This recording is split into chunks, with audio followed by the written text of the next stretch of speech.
We are going to talk about one of the most severe infectious diseases in human history, the Black Death. COVID-19, which once caused worldwide anxiety and fear, has been stable for almost a year. The peak of COVID-19 has passed, but there are still people who do not take off their masks. Besides, our daily lives have changed significantly. Yuval Noah Harari, the author of *Sapiens: A Brief History of Humankind*, once said about COVID-19, "The storm will pass. Humanity will survive. Most of us will still be alive, but we will live in a world different from before." We may not feel it, but we are indeed living in a world changed by COVID-19. Wars, technological revolutions, and diseases have always been factors that shape different eras and transform the world, especially in how we live and think. COVID-19 is an event we have personally experienced, making its impact profound. However, there was another disease that had an even more significant impact on the world than COVID-19.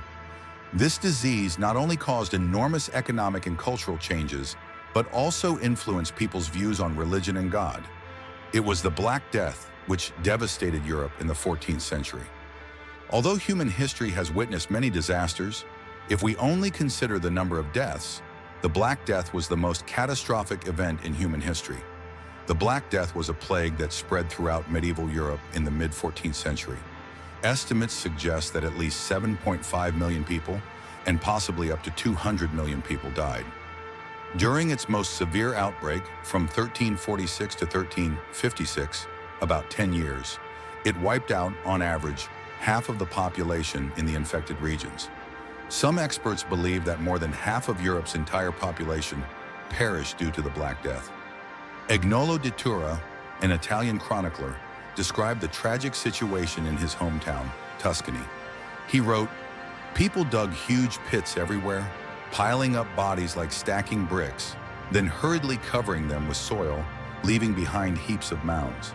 However, some dogs dug up the bodies and continued to tear and gnaw at them." So, what exactly was the Black Death? How could it cause so many people to die simultaneously? The name itself gives us a clue. The English name for the Black Death is Black Death. It was named this way because the disease caused blood clotting in the veins, turning the patient's skin black. The symptoms began with a fever, followed by swollen lymph nodes in areas like the legs, arms, and armpits.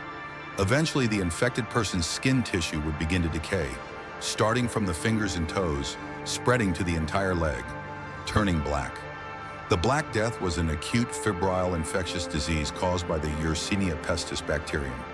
Because of this, it is also known as the plague. Humans primarily contracted Yersinia pestis through flea bites from infected rats. It could also spread through contact with other small mammals. However, these facts were only discovered in modern times. During the Middle Ages, when the Black Death ravaged Europe, people had no knowledge of its causes, transmission routes, or origin. In fact, the exact origin of the plague is still debated today. The most widely accepted theory suggests that the Black Death originated in Central Asia and spread along the Silk Road. By 1346, when the Mongol army besieged the port city of Kaffa on the Crimean Peninsula, the disease began to spread into Europe. According to records, the Mongol army used catapults to hurl the bodies of Black Death victims into the city, initiating an early form of biological warfare. Based on this, historians infer that the Black Death originated in Asia, a theory still widely believed today. However, in June 2001, an international academic journal, Nature, published a study identifying the Black Death's origin as the Tian Shan mountain valleys near Issyk-Kul Lake in Kyrgyzstan, Central Asia. This location was once a major trade hub along the Silk Road. Researchers speculate that climate change led to a sharp increase in the rodent population in the Kyrgyz mountains. During this period, from 1338 to 1339, Yersinia pestis underwent explosive mutations, transforming into a deadly plague. However, what matters most is not how it originated, but how it spread and what impact it had. The Black Death spread rapidly from the Mediterranean coast to Italy, France, England, and the Scandinavian peninsula. In reality, medieval European cities were filthy, filled with rats, human waste, and garbage. Europeans rarely bathed, providing the perfect conditions for the disease to spread. Doctors treating infected patients often had their clothes soaked in blood and, without changing, immediately attended to other patients, causing cross-contamination. Since microscopes had not yet been invented and bacteria were only discovered in 1676, people resorted to bizarre treatments that worsened the disease and accelerated its spread. Some believed that the Black Death was transmitted through water, so they avoided bathing. Others practiced bloodletting, cutting veins to remove infected blood, but many patients died from excessive blood loss. Some people even bathed in the urine and feces of uninfected individuals, hoping it would protect them. More cautious individuals moved into isolated inns to escape the deadly air. Despite all efforts, the plague devastated cities. In Pisa, Italy, 50 people died per day. In Vienna, Austria, 60 people per day. In Paris, France, 80 people per day. Due to the limited availability of land and coffins, many bodies remained unburied, piling up in the streets. Those who touched the corpses spread the plague further. The Black Death did not discriminate between rich and poor, royalty or clergy. It targeted everyone. Even the daughter of King Edward III of England, Princess Joan, was a victim.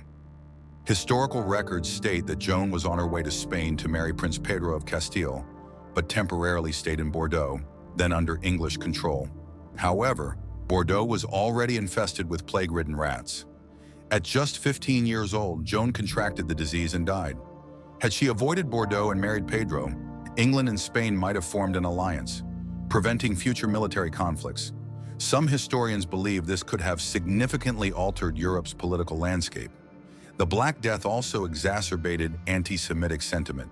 In medieval Europe, Jews faced discrimination and were often confined to low-status jobs. Rumors spread that Jews deliberately spread the plague in revenge. This led to violent attacks across Europe. In Barcelona, Spain, and Basel, Switzerland, Jews were assaulted. In Strasbourg, France, over 20 Jews were burned at the stake. In Frankfurt and Mainz, Germany, massacres occurred. The plague not only influenced wars like the 100 Years' War between England and France, but also impacted the Mongol invasions of Europe. With 24 million deaths, half of Europe's population at the time, it led to major political, social, and cultural transformations. The plague also changed people's attitudes toward life, giving rise to hedonistic philosophies. Since we are all doomed, let's enjoy life while we can. Religions changed as well. Some groups claimed the Black Death was divine punishment, encouraging self-flagellation as atonement. Others lost faith in God, believing him to be powerless. This mass departure from the church weakened its authority, paving the way for humanism and later the Protestant Reformation. Economically, agriculture remained stable, but commerce and industry collapsed due to labor shortages and rising prices. Sanitation systems improved, with France constructing sewers to keep waste away from living areas, a medical breakthrough that we now take for granted. The workforce dynamic also shifted. With so many deaths, labor became scarce, and peasants' rights improved. Landowners, desperate for workers, reduced taxes or paid wages. Average wages increased fivefold, empowering the lower classes. The Black Death was not just a disease, it was a force that reshaped history.